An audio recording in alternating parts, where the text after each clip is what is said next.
오늘 저희가 그 코로나 팬데믹이 진행되고 있는 한국 사회의 이모저모에 대해서 조문영 선생님과 제가 말씀을 좀 자유롭게 나누는 시간을 갖도록 하겠습니다. 한 6개월 정도 됐죠? 코로나 19가 예상했던 것보다 훨씬 더 맹렬하게, 그리고 어떤 종류의 예측도 벗어나면서 약간 초현실적인 상황을 만들고 있는 것 같아요. 이게 또 완전히 무슨 재난이 일어나서 모든 게 다 바뀌는 것도 아니면서 일상생활 거의 대부분을 바꿔놓은 것 같아서 적응을 하는 동시에 SF 영화 어딘가에서 볼 것 같은 그런 이상한 친숙한 미래이면서 낯선 미래가 지금 매일 지속되고 있는데, 많은 이야기도 나오고 있고 또 많은 예측들도 있습니다만, 조금 아쉽게 생각하는 것이 이게 한국 사회 기존에 갖고 있었던 문제들을 어떻게 변화시키면서 또 어떤 문제들을 더 증폭시키고 있는지, 이런 부분에 대해서 조금 진지한 그런 논의가 또 생각보다 많지는 않은 것 같다는 생각이 좀 들었습니다. 그래서 선생님 오늘 이제 사회학자와 인류학자라는 그런 입장에서 코로나 19를 사회의 어떤 배경을 놓고 이야기를 나누는데, 아마 저희에게 제일 좋은 화두는 작년에 그 개봉되었고 또 칸느와 아카데미에서 수상한 기생충이라는 영화가 시의적절할 것 같아요. 선생님 그 영화 보셨죠? 예, 봤죠. 개봉하자마자 보고. 한번... 재밌게 보셨습니까?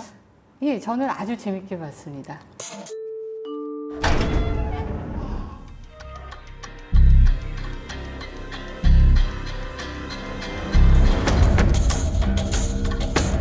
다솜이는 완전 예술가 체질인데. 그래서 그런 건지 그동안 미술쌤도 여러 명 바꿔가면서 해봤는데요. 제가 사람 하나 휙 하고 떠올랐는데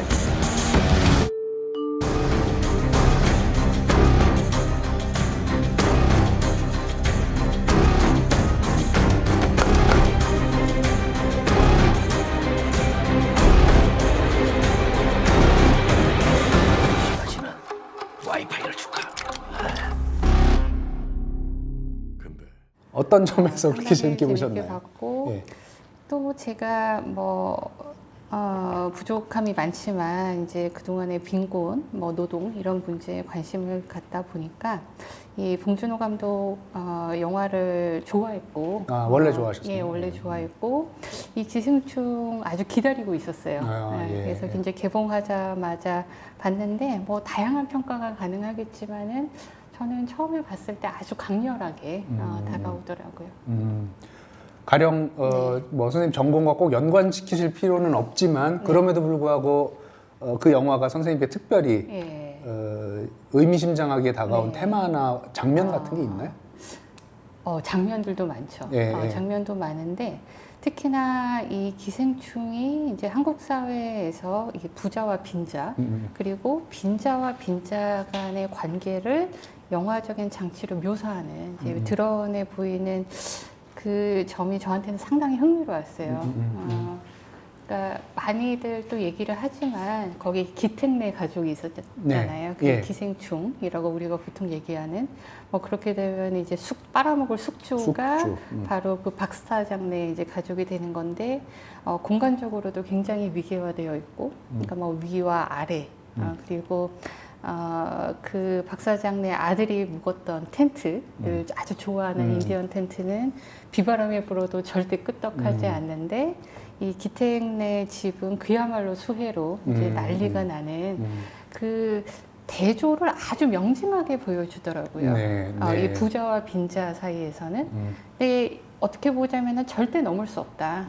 절대 가까이 갈 수 없다라는 것을 영화 미학으로 아주 적나라하게 보여주는데, 그러자면은 결국 그래도 이 경기를 투과할 수 있는 게 어떻게 가능한가라는 것을 결국 봉준호 감독도 다른 감각을 동원하지 않고는 이걸 설명할 수 없다라고 판단을 한 것 같아요. 그 다른 감각이 뭐죠? 감각이 이제 후각인 거죠. 아, 냄새. 예, 후각인 거고 상당히 동물적인 거죠. 아주 음. 원초적으로 보통 동물들이 영역 싸움을 할 때 자기 영역을 지킬 때 상대방의 냄새를 맡잖아요. 그래서 이 냄새라는 것을 통해서 이 아주 멀어졌던 경기가 그나마 지금 투과시켜내고 있구나라는 이제 그 생각이 들었는데 반면에 빈자와 빈자의 관계를 묘사할 때는 또 상당히 다르더라고요. 거기 그 기특네 가족이 있었고 네. 나중에 문광래 네. 이제 그 가정부였던 기생. 그렇죠. 예, 예. 예, 그 두 식구가 이제 싸움을 벌리는데 이거는 처음부터 육탄전을 방불케 하더라고요. 몸과 몸이 바로 예, 몸과 부딪히는. 몸이 부딪히고 말과 말이 부딪히고 그야말로 아수라장인 거죠. 돌려 말하면 네. 사장네 집과 네.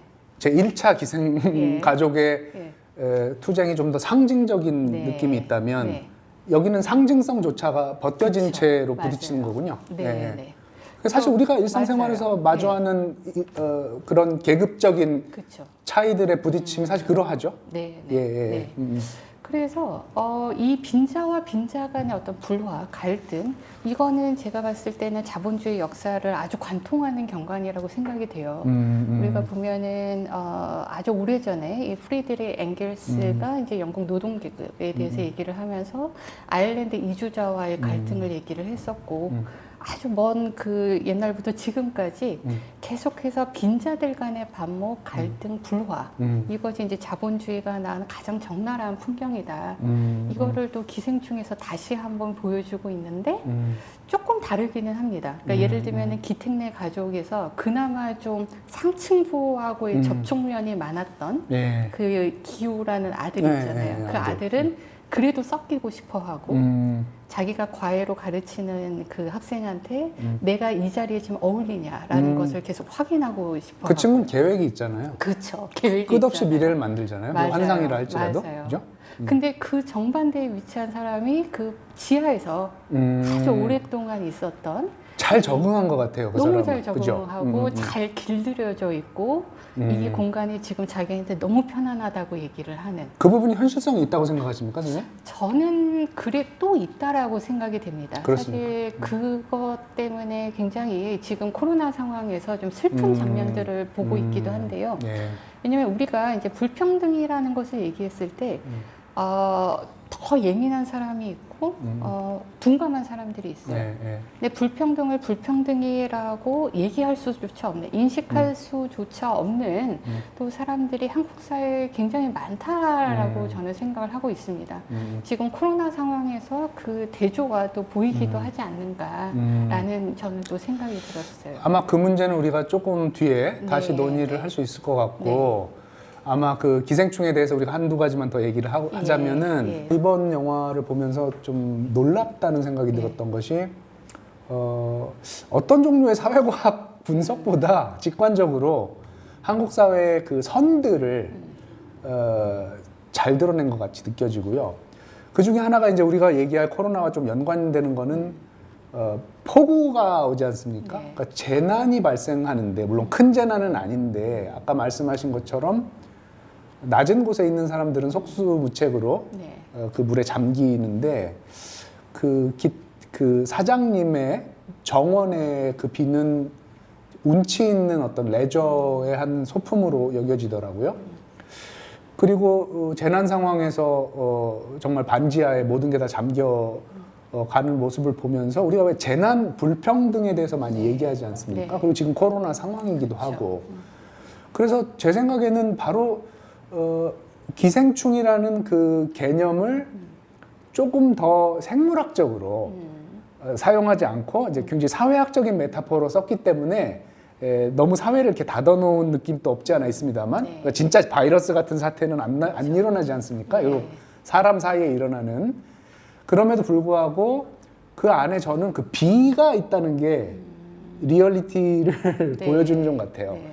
이제 비가 많이 오든 아니면 원자력 발전소가 정말 폭발해서 체르노빌이나 후쿠시마에서처럼 바로 그런 스펙트럼에 쪼였을 때 사회가 드러내는 모습은 통합되는 모습도 한편에 있지만 그 재난을 극복하기 위해서 그렇죠. 다른 한편으로는 방어막이 없는 사람들과 방어막이 있는 사람들이 정말 극명하게 갈라지면서 같은 인간이 아니라는 점이 드러나는 것 같아요. 맞아요.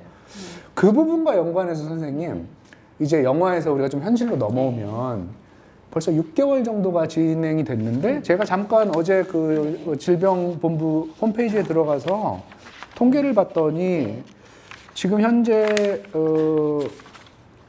국내에는 누적 확진자가 한 14,000명 정도? 14,000명. 예, 사망자가 297명이니까 거의 300명이고요. 전 세계는 지금 누적 확진자가 1,500만 명이네요. 60만 명이 사망을 했습니다. 물론 이제 1918년 독감이나 뭐 그 이전에 패스트 같은 역병에 비하면 훨씬 사망자 숫자는 적지만 그럼에도 불구하고 이렇게 전체가 다 연결되어 있는 사회에서 심리적인, 문화적인 혹은 사회 전반의 충격이 큰 것 같아요. 네. 그런데 이제 우리가 지금 이야기한 맥락에서 조금 더 안을 들여다봤을 때 이 코로나 사태가 6개월 진행되면서 드러낸 한국 사회의 그 선들, 네. 그 경계선들 이거에 대해서는 어떻게 보셨는지 좀 궁금합니다. 그 부분에 대해서 아까 기생충 영화를 조금 연결을 시켜보자면요.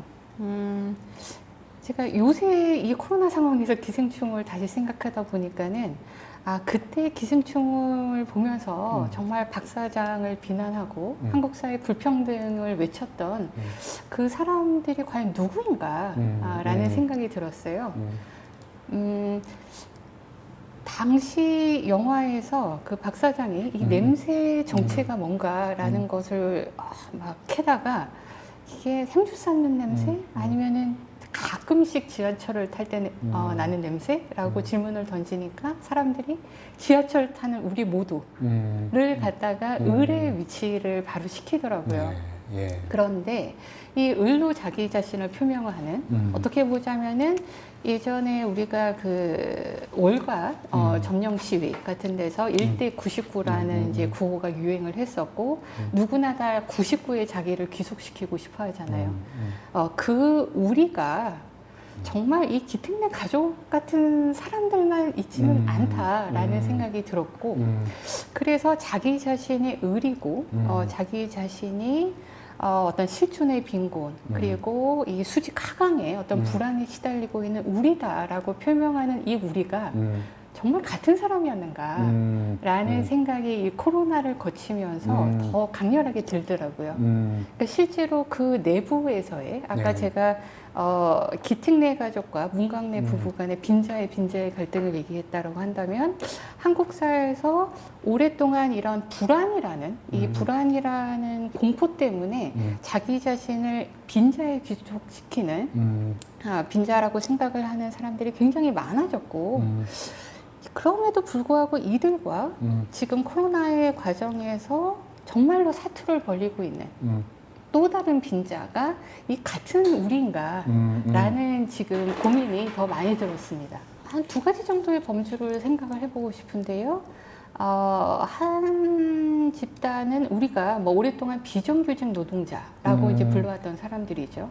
한국 사회에서 이 90년대 말에 외환위기를 거치면서 지금은 우리가 정규직, 비정규직이라는 것이 단순히 계약상의 차이가 아니라 말 그대로 이 경쟁 사회에서 도태된 자를 가리키는 하나의 신분으로서 이제 비정규직을 얘기하기 시작했다라는 생각이 들어요. 그런데 뭐 다양한 비정규직 노동자가 있겠지만 이 코로나 상황에서도 많은 의료진 중에서도 말단에 있는 사람들 그리고 방역 현장에서 이제 계속 투입되고 있는 사람들 그리고 이 병원의 청소 노동자들 대부분 이제 하청업체를 통해서 고용된 이 비정규직 노동자들인데 이 사람들 같은 경우에는 지금 그야말로 탈진 상태, 이제 과로 상태라는 얘기를 많이 듣고 있습니다. 듣고 있고.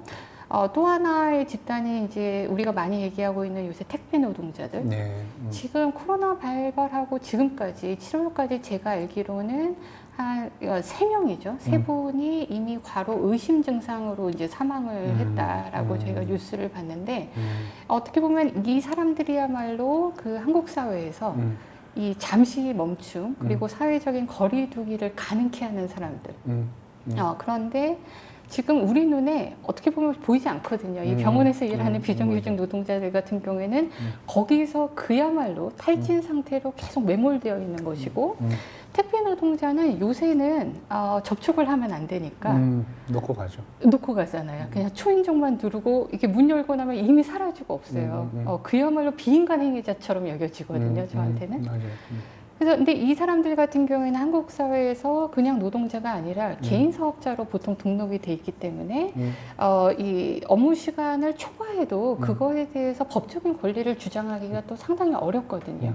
계속해서 물량은 쏟아지고 있고 그 비정규직 노동자의 상태를 우리가 지금 사실 볼 수가 없는 거예요. 볼 수가 없다라는 것이 또 큰 문제이고 볼 수가 없다는 게 단순한 비유가 아니라 네. 그 다시 영화로 돌아가면 네. 안 보이는 곳에 있는 사람들이 됐네요. 그쵸. 지하, 그쵸. 그러니까 비가시성에 맞아요. 그런 비가시성들이 이렇게 강화된 것은 왜일까요? 그러니까 예전에는 네. 저는 최근에 이제 70년대 자료들을 좀 읽는데 네. 70년대는 지금 말씀한 그런 분들이 여러 부류가 있지만 민중이라는 이름으로 사실 가시화됐었거든요. 네. 나타났고 사회에서. 근데 아무래도 뭐 우리가 신자유주의 얘기를 하지만 신자유주의 이후에 생긴 비가시화일까요? 사회의 어떤 그룹들이 정말 빈곤한 그룹들이 보이지 않는 곳으로 정말 숨어 들어가서 지하로. 네. 저는 한편에서는 좀 양가적인 측면이 있다라고 생각을 합니다. 이게 그 한국 사회가 한편에서는 외환위기 이후에 이 신자유주의적인 구조 조정, 뭐 그거에 따른 이제 노동 유연화 이런 부분은 상당히 가속화됐죠. 그러면서 선생님께서 예전에 이제 생존주의라고 네. 명명을 하셨던 어떤 새로운 청년 세대가 또 등장을 하기도 했었고 타인을 어떤 방식으로 생각을 해야 될 것인가 이런 교육들도 예전에 비해서 훨씬 더 체계적으로 이루어지고 있다라는 네. 저는 생각이 들기도 해요. 뭐 인권이라든가 민주주의 이런 거를 그냥 대학에 와서 학습하는 것이 아니라 뭐 학생부 평가라든가 뭐 여러 가지 이 입시 체제 자체가 다양해지기 때문에 그 공부를 아주 일찌감치 하는 거죠. 그래서 많이 알고 있고 많이 배웠고 많이 얘기할 수 있어요. 그런데 정작 이들이 자기와 어떤 그 사회 자본 그리고 교육 자본, 이 경제 자본을 달리하는 그 또래의 친구들을 만날 수 있는 시기가 저는 점점 더 일찌감치 단절되고 있다라는 생각이 들어요. 그리고 한국 사회의 이 계급이라는 것은 그야말로 공간화되고 있는 거죠. 상호 비가시성이 계속 증가하는 방식으로 그렇죠. 증대하는 방식으로 사회가 그렇죠. 진화해 왔다는 말씀이죠. 실제로 내가 그들의 냄새를 맡고 그들을 바라보고 그들에게 말을 건넬 수 있는 지금 이 관계의 망이라는 것은 점점 좁아지고 있지 않은가. 미디어 안에서도 그런 현상 나타나는 것 같은데요. 예, 특히 이제 맞아요. SNS는 네, 결국 비슷한 사람들끼리 네. 비슷한 의견들을 계속 공유하면서 예, 그 의견을 예. 강화시키는 효과가 있지 그렇죠. 않습니까? 예. 교육 자본과 문화 자본을 어느 정도 공유하고 있는 사람들. 그래서 뭐 브루드식으로 생각하자면은 그야말로 취향이 어느 정도는 좀 통하는 그런 사람들이 성을 좀 이루고 있지 않은가. 이게 이제 바이러스가 전파되는 과정을 보면 네. 이번에 네. 물론 이제 대면 접촉을 많이 하는 전통적인 의미의 사회적 공간들을 네. 허물어뜨리면서 가지 않았습니까? 저는 되게 놀라웠던 게 사회학에서 그 사회가 형성될 때 가장 그 근본에 있는 것이라고 교과서에서 배운 것이 인터랙션이거든요. 면대면 인터랙션, 얼굴과 얼굴을 마주 보면서 네. 상호작용을 할 때 개체들을 넘어서는 어떤 연대감, 동질감 같은 게 형성되고 이게 사회를 형성하는 도덕적 힘이다 이렇게 배웠는데 예. 그런 의미로 생각하면 지금 코로나 바이러스가 변화시키고 있는 가장 밑바닥에 있는 것 중에 하나가 사회가 뭐지? 라는 질문에 대한 해답인 것 같아요. 언택트라는 것은 물리적인 거리는 두고 있지만 사실 또 다른 의미로는 다른 연결망들을 가동시키는 거잖아요. 네. 여기서 굉장히 큰 불평등이 발생할 것 같고 그렇죠.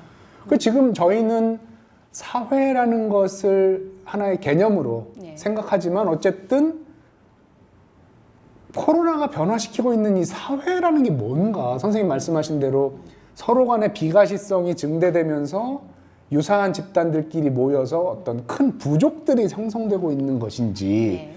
아니면 세계화의 흐름도 이제 끊기면서 또 다른 종류의 국가 중심의 어떤 정치 사회 질서가 재편되고 있는 것인지 이런 부분들에 대해 상당히 궁금한 점이 있어요. 물론 답은 없겠지만 네. 선생님 어떻게 보십니까?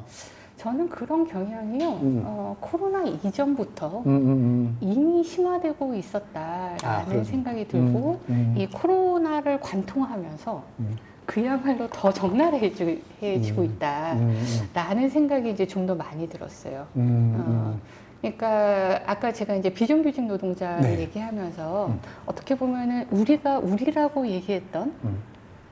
담론적으로는 우리로 감싸 안았던 그러나 사실 거의 만나본 적이 없는 이런 사람들이 이제 있다라고 얘기를 드렸는데 이게 더 그 사례를 적나라하게 볼 수 있는 거는 한국 사회의 쪽방촌 네. 어떤 빈민 지역이죠.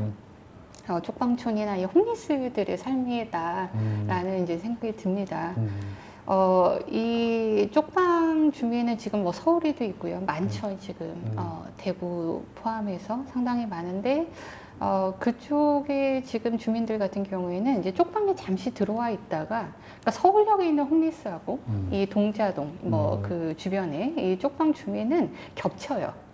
예, 홈리스가 어떤 경우에는 이제 조금 더 안정적이 됐을 때 이제 쪽방에 왔다가 다시 또 이제 서울역으로 가기도 하고. 네.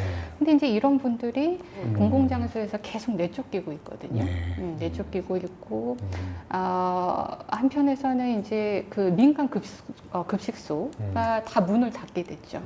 닫게 됐고, 그러면서 이제 국가에서 또 구호품을 나눠주는데 무슨 생쌀, 라면, 끓여 먹을 수가 없거든요. 사실 어떤 조건이 그렇지 않고 게다가 이제 정부가 재난지원금을 지급을 해줬는데 이분들 많은 경우가 주민등록증이 말소됐거나 거주 불명의 상태예요.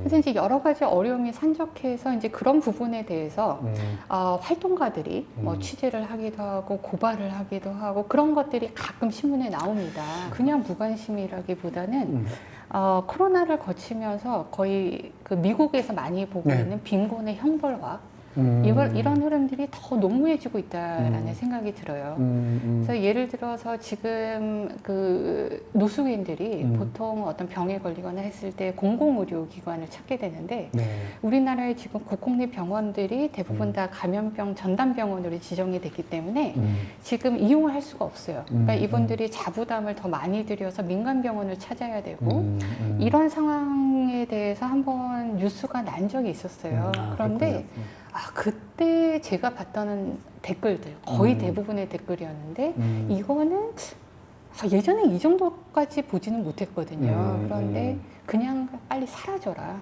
그래야지 이제 세금도 덜 들고 거리도 깨끗해지고 그러면서 이 홈리스를 그야말로 이 한국 사회를 지금 더 감염시키고 있는 그러니까 그야말로 가장 위협적이고 가장 혐오적인 감염원이라고 생각하는 이 부분을 보고서는 예전에는 그냥 몰랐다 무관심이었다라는 것이 아니라 한편에서는 이제는 정말 이런 과정에서 이 코로나 같은 극한 상황에서 누가 살아남을 것인가 그리고 누구는 우리가 버려도 되는가 라는 것을 자기가 한때는 자기도 빈자라고 얘기했던 이 사람들도 어떻게 보면은 이 불평등의 위기화에 또 동조하고 가담을 하고 있는 건 아닌가 그런 우려가 많이 듭니다 요새는.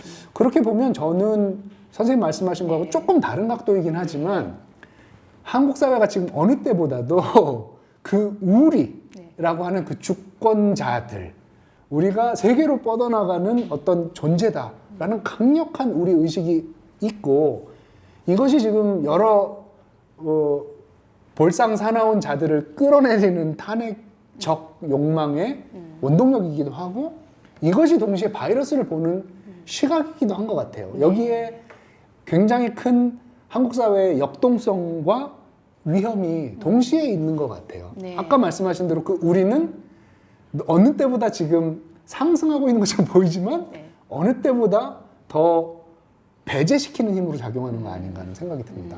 그런데 또 한편으로는 과연 누가 정말 주권자야? 그리고 누가 지금 발언할 수 있는 을이냐 라고 이 부분을 좀 생각을 해본다면은 이 어떤 발화에 있어서의 위기 그리고 발화의 특권이라는 거 이것을 우리가 좀 여전히 고민해 보지 않을 수 없다라는 생각이 듭니다. 제가 이제 여러 수업을 하면서 작년에 학생들하고 우리는 가난을 어떻게 외면해 왔는가 이런 책 작업을 했는데 그 작업을 했던 이유도 학생들이 보통 빈곤의 인류학이라고 그러면은 왜 들어왔을까라고 질문을 했을 때 이 빈곤을 자기 빈곤이라고 생각하고 들어온 학생들이 굉장히 많았어요. 근데 이 빈곤이라는 거는 자기 실존의 빈곤, 불안, 공포, 두려움 이런 부분, 이거 앞이 안 보이는 전망의 불투명성, 뭐 한국 사회 홈리스라던가, 그러니까 샌프란시스코의 홈리스를 만나서 많은 얘기를 했다는 거예요. 그런데 서울역에 누워있는 홈리스는 공포의 대상인 거예요. 그래서 이 간극을 과연 우리가 어떻게 이해할 것인가. 특히 이 쪽방촌 같은 경우에는 감염 위험 지역이다라고 그러면서 사람들이 주시하고 있거든요. 그런데 아직까지 아무 일도 일어나지 않았어요. 아직까지 감염자가 발생하지도 않았고, 그럼 그거를 그만큼 정부가 관심을 기울여 갖고 이렇게 잘 되고 있는 것인가라기보다는 그만큼 이건 어떤 활동가가 저한테 했던 얘기인데 그만큼 이 쪽방촌과 한국 사회의 단절을 보여주는 게 아닌가. 여기 자체가 이미 성이 돼 버렸기 때문에 연결이 끊어진. 그러니까 그래서 이제 아까 선생님이 이제 말씀으로 돌아가 보자면은 이제는 주권자가 발화를 하고 있는데 이 발화라는 거에서 우리가 공론장에서 누군가의 발언은 굉장히 주의 깊게 경청을 하고 그야말로 신문의 모든 이제 지면을 장식을 하게 되고 이 언론의 트래픽 과정을 거치면서 계속해서 더 많은 말들을 만들어내죠. 그런데 누군가의 발화라는 것은 이 한국 사회가 들을 준비가 안 돼 있고 사실 들을 생각이 없다. 이런 지금 격차가 계속해서 더 벌어지고 있는 게 아닌가. 그 우려가 좀 들긴 합니다. 예. 근데 이제 조금 넓은 수준에서, 조금 이게 폭넓은 수준에서 포스트 코로나를 저희가 뭐 예측하는 건 아니지만 전망한다고 해야 될까요? 그렇게 본다면 어떤 생각을 하고 계신지 좀 궁금해요. 선생님도 전망하고 계세요? 저는 저도 전망을 하고 있습니다. 저 전망하고 있는데 데이터에 근거한 게 아니기 때문에 자신 있게 말씀 못 드리지만 전망한다기보다는 조망한다고 보는 게 맞는 것 같아요. 이제 보고는 있는데요. 저는 코로나19라는 그 사건이 어떻게 보면 그것을 독립시켜 놓고 볼 수 있는 사건이 아니라는 입장이 더 가까워요. 어떤 점에서 그러하냐면 여러 가지 바이러스 이제 아웃브레이크가 있었습니다. 이제 특히 21세기 들어서.